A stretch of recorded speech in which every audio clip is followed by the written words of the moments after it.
Siin siis valmib imeilus IP-terrass. Räägin natuke, mida me teeme siin. Kõigepealt oli vana terrassi, võtsime siit üles. Vaatasime, et kas on midagi siit kasutada vanast terrassist, mingeid poste, osasid paigaldajad siit kasutada, aga enamusest tuli juurde valada. Nii, siis valasime postid ja postide peale on kinnitatud lehiselaagid.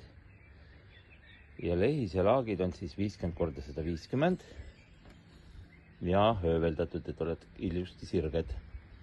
Ja lehiselaagide peale on siis niiskustõke Deckwise kinnitatud.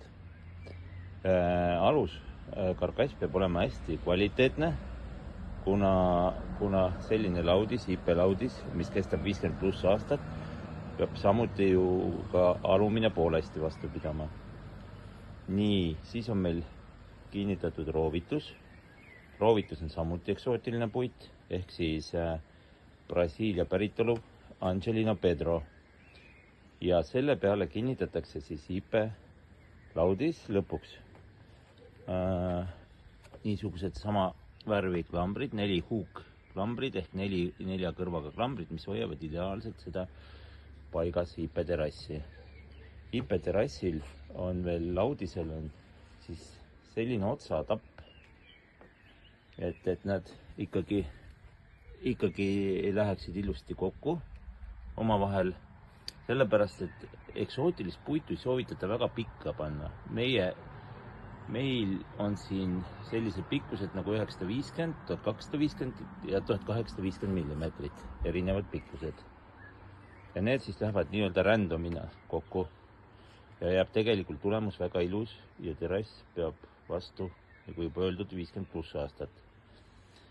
Ääred kasutame sellise L-profiiliga, L-noseks nimetatakse need, et jääb väga ilus. Samuti saab trepid niimoodi teha.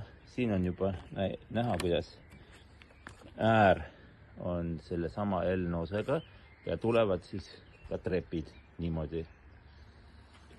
Ja laudis on juba tehases eelõlitatud, et see aasta ilmselt enam õli pole vaja talle, aga järgmine aasta, et ta püsiks samasugune, tuleks panna õli peale.